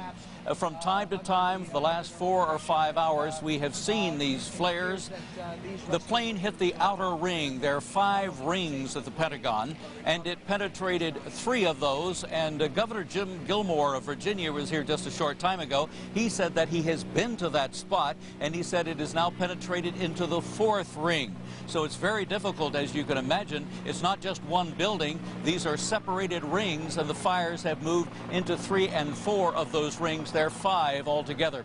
The governor had something very interesting to say, in that when he went over there, he said, I was looking for the pit, for the hole, for the depression in the ground where that American airliner went down. But he said there was no depression in the ground. The plane went right into the side of the building. And he said there was a fire hydrant right in front by the helicopter pad, right where the plane went down. And he said it was still standing, untouched. So the plane never hit the ground. On the fly, it went right into the building. And just over to the left, we could see earlier today, you can't see him tonight because it's dark, but there was a tree with all of the leaves and branches sheared off squarely at the top, showing that the plane was coming in quite low at about 1,000 feet, and then it banked and crashed right into the side of the Pentagon there. Most of the people inside the Pentagon were, like many Americans, glued to their television sets, watching the unfolding tragedy there of the World Trade Centers in New York City. And then they heard a crash, a thud, smoke filled the hallways of the Pentagon. A general alarm was sounded, and then everybody fled the building and went out into the parking lots. And the Secretary of Defense himself was in his office, and as he explained earlier tonight, he immediately went to the other side of the Pentagon and indeed took part personally in trying to help some of those people who had been so badly burned. As far as casualties are concerned, the Pentagon is giving no figures tonight whatsoever. The Secretary of Defense, though, did say that the number of casualties is going to be high. The number, he said, will not be a few. And he mentioned, of course, the jetliner with those people aboard had no chance whatsoever. They're trying to wet down the areas now that have been contained. It's terribly hot in there still. They have search dogs, cadaver dogs. Many volunteers and rescue units now are going through the debris, searching, hoping to find somebody alive. But certainly scores have died, scores have been injured here. The building bathed in searchlights tonight. and the search and the rescue will go on throughout the night and well into tomorrow for sure. Brian? It's a sad night at the Department of Defense and the venerable Pentagon building just over the line in Virginia. And John Palmer, thank you very much for that. She has done an extraordinary job covering this story all during this day from Lower Manhattan. And we are going back to Ashley Banfield now by telephone. I understand she's in an NYPD police cruiser because she's heading into where the central damage is. Ashley, can you hear us? Yeah, Brian, I'm in the back of one of the NYPD vehicles, and we've just been driving through the inside the perimeter. We've driven to within a block of the demolition site of the second World Trade Tower. There were only 2 stories of rubble that were visible. I don't know how to describe this to you, but if I could say it was like driving through a movie set, that might be the only description that might be fitting at this point. It's pitch black, save for the spotlights that are everywhere. It's completely white. Everything's covered in ash, and there are thousands of emergency response teams milling about, fire, police, EMT from every state that's in the near vicinity and every county. It's really just sort of a frightening and ghoulish sight seeing them. We saw a number of them sort of sitting down trying to get rest. I witnessed about 10 firefighters going back into the periphery after they'd only had an hour respite. They said that they'd had a chance to cool down, to eat, and that they were going back and that it would be a long night. We've also seen about 60 dump trucks all lined up, ready to cart away debris, and about 24 semis as well are going to help in carting away a lot of this debris as well. The emergency level is so severe that even the police vehicle we're in, which is clearly marked, was turned away from getting any closer than a block and a half from the actual, ground zero site. But I would like to say this, that the intelligence department of the NYPD is now feverishly searching for any video that any tourist might have been taking pre-explosion, pre-air disaster, pre-any of this. They want faces. They want people who are in the area of the World Trade Towers. They want anything that was shot before 9 o'clock Eastern, before all of this happened, and for obvious reasons. Their investigation is now going to move towards the people who are in the area, the faces, hopefully in effort to identify who might have been involved in this. And if there's anybody who's listening to this report, I'm in the back of the cruiser now, they're asking please to call the NYPD. And there's actually a number. It's 212-577-TIPS. 212-577-TIPS. If anyone shot any video pre-explosions, pre-disaster, anything from 7:30 this morning on, any tourists who might have been in the area. I also want to just let you know that there are a number of mounted patrols who are on location as well. They're trying to do crowd control, although crowds have mostly dispersed now. But that scene that I just went through in the back of this cruiser is like nothing I've ever seen before. Everything's blanketed in white ash. Every vehicle is blanketed in white ash. And it seems like mayhem, and I don't know if it's controlled mayhem or not, but it is clearly still an emergency. All of the fires seem to be put out. But as I said, I'm right in the middle of that, and pitch dark except for the glow of some of the firefighters who were walking by. They're clearly exhausted. Many of them had sort of collapsed on location where they were working and had to be doused with water. The heat was just intense from the reports that were coming into us from Ground Zero. Obviously, many of them were working with the understanding that they've lost hundreds and maybe thousands of their colleagues in these disasters.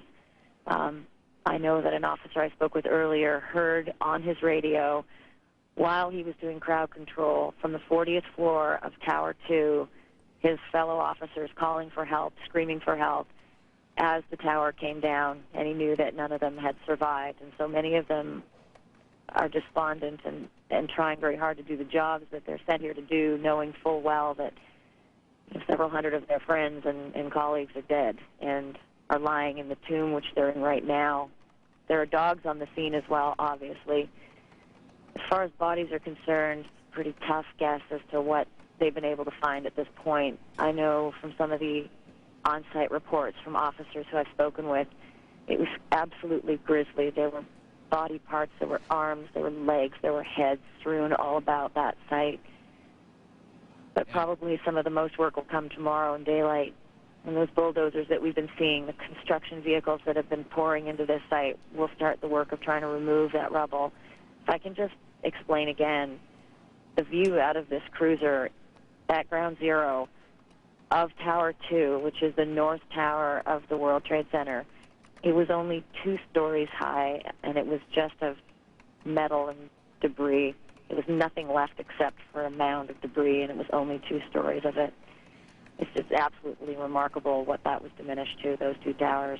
And Ashley, tonight we should tell you the updated numbers. 200 New York City firefighters feared dead, 78 New York City police officers missing, listed only as missing. There are a lot of anxious families that contain a New York City police officer or a firefighter. A day of just superb and emotional coverage for our own Ashley Banfield today, who is now driving out of the center of the damage district in Lower Manhattan. Also in Lower Manhattan, St. Vincent's Hospital, Greenwich Village, was a scene of much of the activity. Triage, as they call assessing the wounded, the drive to get blood donations. NBC News Chief Science Correspondent Robert Bazell has been on station there for a good deal of time. Bob, good evening to you. What can you report? Well, Brian, right now the number of casualties at this hospital, which is the closest trauma center to the World Trade Center, stands at more than 300. And of those, about 50 are in critical condition, and significantly, following up on what you were talking with Ashley, more than 45 of those injured are firefighters or police officers or emergency workers of other kinds. That proportion is held out throughout the day.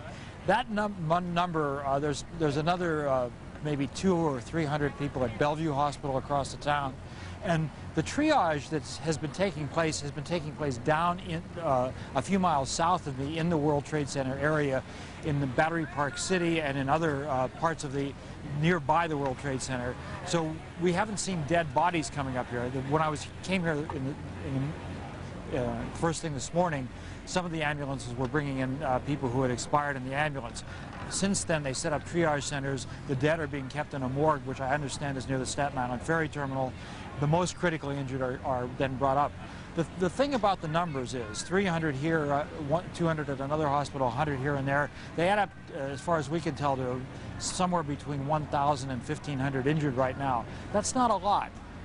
There's still a lot of people who are either dead or buried in that rubble. As you can see behind me, there's hundreds of doctors and nurses from St. Vincent's Hospital who are standing outside waiting for each ambulance to come in. One does come in every few minutes, but everybody thinks that this process of waiting for injured survivors is going to go on for many days to come. Brian?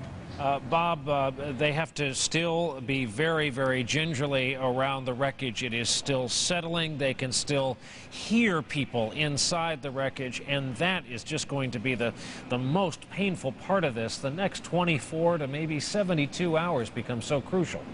Absolutely. And even now, when the people who are brought in, it's not one kind of injury. There's smoke inhalation. Mm-hmm. There's an enormous number of severe burns from the blast. A lot of people who have multiple fractures from the debris. So they've had a call at this hospital. They needed more burn specialists and plastic surgeons. People responded. Everybody on the hospital staff here who even heard about the incident came here within minutes, and they've been lined up all day doing a terrific job. This happens to be a Catholic hospital. The Cardinal Egan was here giving last rites and giving his blessings to people. So this has been a center of a lot of activity, which doesn't show any signs of abating. Robert Bazell in Lower Manhattan for us today. The scene of so much of this activity, and it's important to repeat that maybe for a 30-block area down there, just normal apartment life in New York City tonight is impossible. There are no utilities for the most part apart for a huge swath of the city. No power. Steam is out to a lot of businesses. There, in some cases, is no water. Gas has been shut off. There was a huge threat of a major gas leak there earlier today. Part of the city of New York is paralyzed, in plain English, tonight, ripped apart earlier today with this terrorist attack, and the World Trade Center is gone from the skyline tonight. As we come up now, it is 9 p.m. on the East Coast, and we are coming off this awful day in American history. We have the very latest for you now. The president, speaking just a half hour ago from the Oval Office, says justice will be done, but some would say, most notably in his remarks, quote, "We will make no distinction between the terrorists who commit these acts and those who harbor them," was the president sending a pointed, specific message tonight. The president also warned that the death toll will be, as many Americans feared, in the thousands. Just in New York, there's a fear that 200 firefighters are gone. In fact, entire companies of firefighters may be gone. And the president says the government, for the most part, will be open and ready for business tomorrow. While trading will not happen on Wall Street, the president says some emergency staffs are coming to work tonight, and that most federal services will be up and running tomorrow. We thought we would show you what today looked like and sounded like from the earliest reports of trouble. There's another one. I'm taking a look. Oh my God! Oh, another one just hit. Something else just hit. A very large plane just flew directly over my building, and there's been another collision. Went straight into one of the Twin Towers. It just disintegrated instantly. It was the most awful thing I've ever seen. It straightened itself out and dove to the other side and crashed right in. An explosion was so terrific it looked like it had dynamite in it.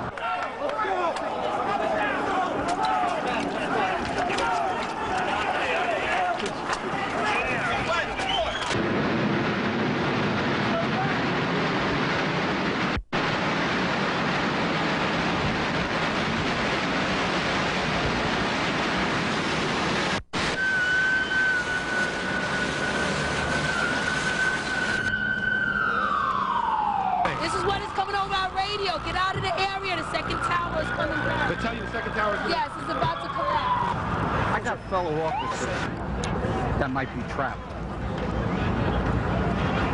I'm not trying to be a hero, but I think if you were in this position, you'd do the same thing. There were people falling out of the sky. We were trying to get people away when the second collapse occurred, and I dove under a truck, so I don't know how I'm here. I spent a year in combat. I never saw anything like this. After the first tower collapse, we were back in there trying to bring people out. We knew the second one was about to come down, but we were lifting one person, and when it came down, we all just ran for our lives. You could hear the rumbling. When you looked up, you could see the top of the building just crumbling. We all headed south, and you could feel the wind hitting in the back. Because as the debris hit. Couldn't see, everything was totally black. You were just walking, hoping to find daylight. It was just unbelievable. I never seen anything like it in my life. I'm just thinking about the firemen I see going up the stairs behind me and look at half of this building. I don't know. It was a hideous scene. There were comparisons to Mount St. Helens in every area but the death toll, which is growing steadily tonight. No one even hazarding a guess about a number. And there you see Lower Manhattan tonight, missing a landmark, a monument of sorts to some. The Twin Towers are gone. They are down. The light you see, floodlights helping with the rescue effort. Most of the fires, we're told, have been put out, but the plume of smoke continues from the barely extinguished blazes and from the dust of the construction that came down earlier today. As I mentioned, we heard from the president tonight 33 minutes ago in the Oval Office. Mr. Bush, after a long day, There were stretches today when we did not know for sure where the president was, and that's exactly the way the White House wanted it for security reasons. Bob Kerr at the White House tonight watched along with us as the president addressed the nation. Bob, good evening. Brian, you said it yourself earlier that this is a challenge, would be a challenge to any president. This, of course, a relatively new president, less than a year in office. The president, we're told, was able to watch some of those horrible pictures you just showed as he flew today, first from Florida to a military facility in Louisiana, and then from the military facility in Louisiana on to Nebraska. We weren't sure whether the president was going to come back here to deliver his speech to the nation at the White House tonight, but the president and his aides thought it would be a very important symbol for him to return here, and so ultimately that is what was decided. The president in his remarks talked about it being an attack on the very essence of freedom in this country. Let's hear a little bit of what he said earlier. Terrorist attacks can shake the foundations of our biggest buildings, but they cannot touch the foundation of America. These acts shatter steel, but they cannot dent the steel of American resolve. America was targeted for attack because we're the brightest beacon for freedom and opportunity in the world, and no one will keep that light from shining. The president in his remarks went on to say, Brian, as you have pointed out, in a very sharp comment, he said, we will make no distinction between terrorists and those who harbor them. But we did have a briefing just before the president went on the air from his spokesperson, Ari Fleischer. And Ari Fleischer said that this is not a night to talk about targets and the perpetrators of these deeds. There is information here and within the government about that. They didn't want to get into it tonight. Another question was raised. Someone said to Ari Fleischer, look, a lot of people in this country are very, very angry. What about the president? What can you tell us about his mood? Ari Fleischer said the president all day. Very even keel, but a steely demeanor is how Ari Fleischer put it. A steely demeanor, resolute. Did not use the word anger, but he said that he had very tough words in private for those who committed these deeds. Brian, back to you. All right, Bob Kerr from the White House tonight. Thank you. We should point out that it was Howard Feynman who reported on our air this evening a call he received from Karl Rove, one of the president's senior men, who went ahead and disclosed the president was under numerous threats today, and that is the reason that he was kept from Washington for quite some time. For a time there, the American people saw Karen Hughes telling them that government was up and running and trying to calm people while the president was out at an Air Force base in the Midwest. Then the decision was made, which pleased a lot of senators on the Hill, Republicans among them, to bring the president back and that he would talk to the American people tonight, as he did. NBC News Chief Foreign Affairs Correspondent Andrea Mitchell covering this story along with us all day long, with us tonight from our Washington bureau. Andrea, good evening to you. Good evening. Tonight, as you know, U.S. officials are mobilizing worldwide the huge intelligence network, trying to find the culprits of this dastardly act and also trying to make sure that the terrorists do not strike again. An attack on America coordinated with military precision. 4 planes, split-second timing, penetration of airports and airspace, no warning. They can destroy buildings, they can kill people, and we will be saddened by this tragedy, but they will never be allowed to kill the spirit of democracy. They cannot destroy our society. They cannot destroy our belief in the democratic way. The first question tonight, is it over? The terrible answer, despite billions spent on U.S. intelligence, the nation's top experts do not know where or when terrorists will strike next. The problem is that they are hard to penetrate. They are located in places that we're very hard-pressed to get any kind of information out of. And as hard as our agencies have tried, they've had some success. You don't hear about that. We only hear about the failure. Who could have done this? Before today, the worst failure, the attack on 2 U.S. embassies in Africa 3 years ago. Again, perfectly timed, no warning, 224 dead. The alleged mastermind, America's most wanted terrorist, Osama bin Laden. Bin Laden also involved, U.S. officials say, in helping the man convicted of bombing the World Trade Center, Ramzi Youssef, 9 years ago, by protecting Youssef before and after that attack. Last winter, CIA Director George Tenet told Congress that bin Laden is capable of multiple attacks with little or no warning. Osama bin Laden and his global network of lieutenants and associates remain the most immediate and serious threat. Bin Laden's alleged Millennium plots planned attacks on 3 tourist areas in Jordan frequented by Americans, on Los Angeles International Airport, and on a U.S. destroyer in Yemen, all foiled. But 6 months later, terrorists do strike successfully, ram another destroyer, the USS Cole, killing 17. In June, bin Laden brags on this home video of killing U.S. sailors, a remarkable tape made to recruit more terrorists against America. And just 3 weeks ago, a warning to a London newspaper, allegedly from bin Laden's group, that he was targeting America again. I think it is a dilemma for the United States now. I believe the only thing is, to revise their policies, to look at what's happening. Why, for example, the anti-American sentiment is very high in the Middle East and in the Muslim world. How could this happen? Only from a massive intelligence failure. But in this case, at least there will be some evidence. The good news is that the hijacking 4 airplanes is a very complicated operation. Even hijacking 1 is complicated. And they will have left some trail behind them. They will have had to have checked in, and they will have had to have purchased tickets either under their name or alias names. If the U.S. cracks the case, how will it retaliate? Current and former officials say massively, but carefully. If we're going to act, we need to be able to convince the world that we were justified in our actions. We had that evidence during the African embassy bombings, and I think it's critical that the intelligence community now begin to develop that with respect to these attacks. Now, today, the Taliban leaders of Afghanistan denied that bin Laden, forgive me, Brian, I've had a bad cold. We've been talking a lot today, but they denied that bin Laden had anything at all to do with this. But you heard George Bush say tonight that they will make no distinction between those responsible for the attack and those who harbor them. And that is the clear message to the Taliban. It's a message that was delivered to them within the last couple of weeks by U.S. officials, that they will be retaliated against if they can pin an attack like this on bin Laden.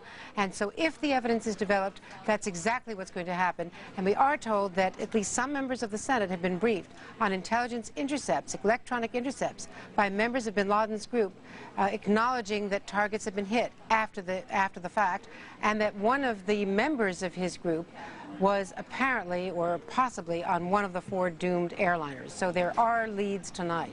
And Andrea, I heard somebody say earlier, think of all the hearings on the Hill on intelligence and all the blacked out items and all the budgets where no one can know what the money's being spent on. Think of all the people who've been forced to show a money clip at the airport X-ray machines. And today in this country, we had 4 commercial jetliners hijacked and all aboard, presumably dead tonight. It's incredible. Brian, it is incredible, and that's why the suspicion immediately was on bin Laden, because of his ability to have pulled off, according to all of the evidence in the court case, pulled off the simultaneous attacks on the 2 embassies in Africa in 1998. That kind of coordination requires money and planning, and he is one of the few people around the world, one of the few independent operators believed capable of that. This is not likely state-sponsored terrorism, according to most officials. It is more likely to be someone like bin Laden, one of these freelance operators who have networks and connections with other terror groups around the world. Very interesting. Andrea Mitchell, thank you for your day's reporting from the Washington Bureau on this horrible day across this country. To talk more on this subject matter, we're joined tonight by Larry Johnson, former Deputy Director of the State Department's Office of Counterterrorism, obviously an expert in this field. He is with us from Washington tonight. Larry, good eevening to you. Thank you for coming in. Good evening, Brian. I heard another gentleman earlier this evening, an expert on arms control, security, terrorism, say that it was his belief that this could very well be state-sponsored terrorism because of precision aspects of it. Things like timing and how much thinking through they did. The notion of using a commercial aircraft as, in effect, a flying bomb. Who was going to get nervous, for example, with Washington National Airport so nearby to see a jet near the Pentagon? Happens every day. Right. Well, I was at National actually when the plane went into the Pentagon, so I had sort of a front row seat for it. Look, I understand that there is intelligence information that was available within the previous months indicating that Osama bin Laden's people were receiving flight training in aviation operations. You're kidding. No, I'm not kidding. Where'd that come from? I can't go into that.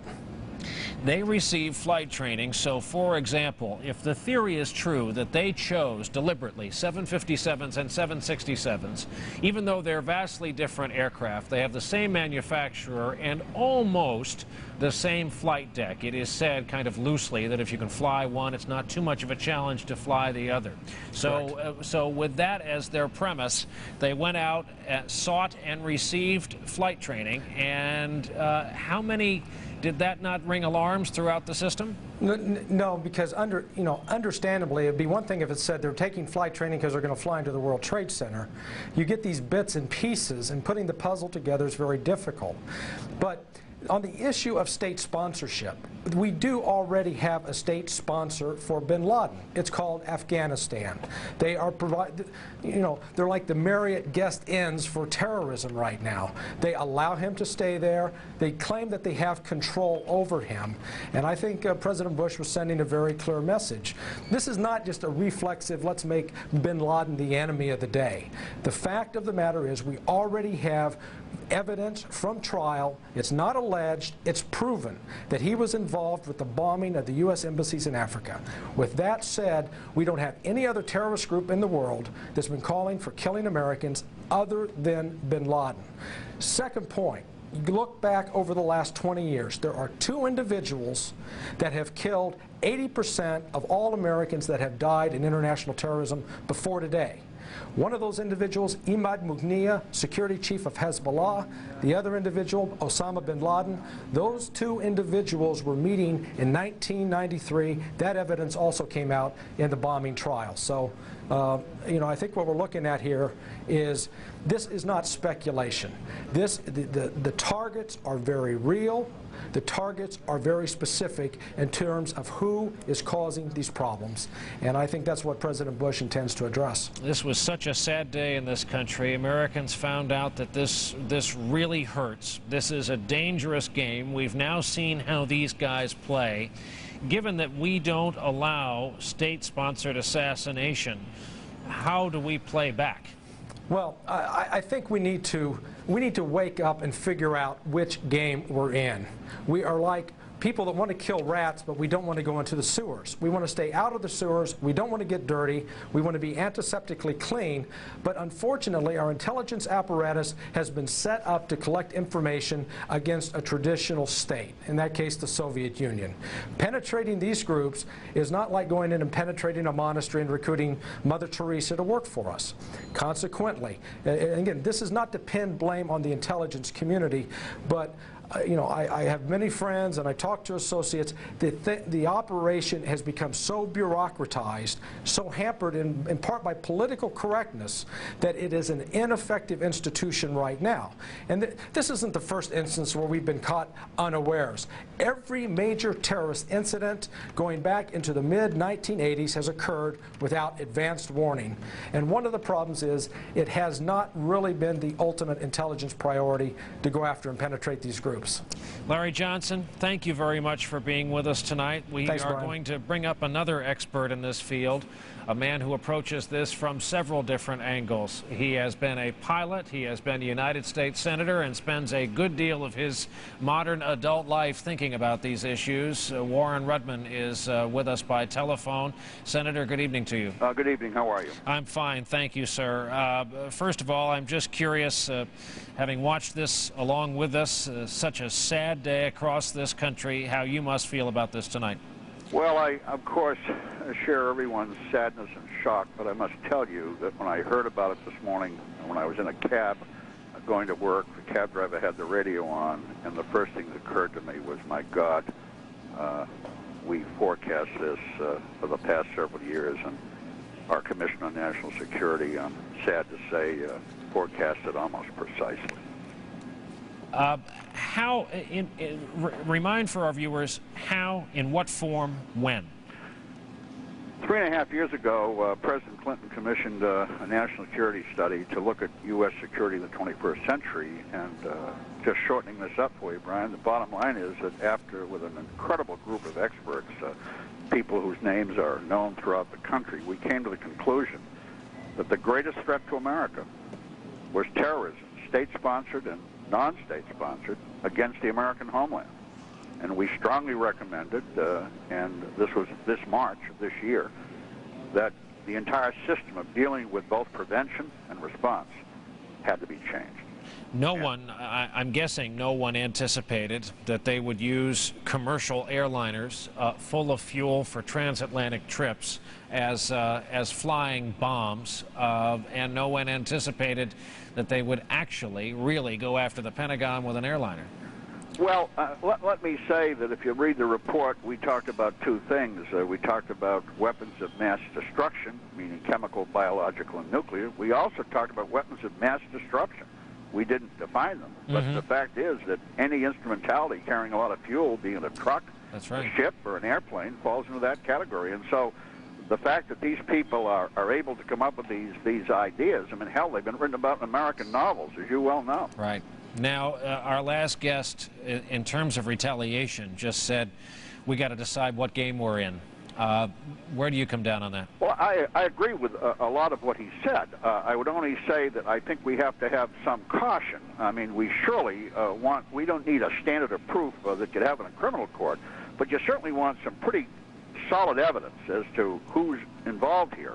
Certainly, bin Laden is a prime suspect, but let me point out, there are other organizations that are well-financed, that U.S. intelligence is aware of, and there's also the possibility of state-sponsored terrorism. We've got people like Saddam Hussein and a few others that don't like us very much. So you've got to be pretty careful before you define who you're going to retaliate against. And then, of course, when you decide, then I agree with the President completely in what he said tonight.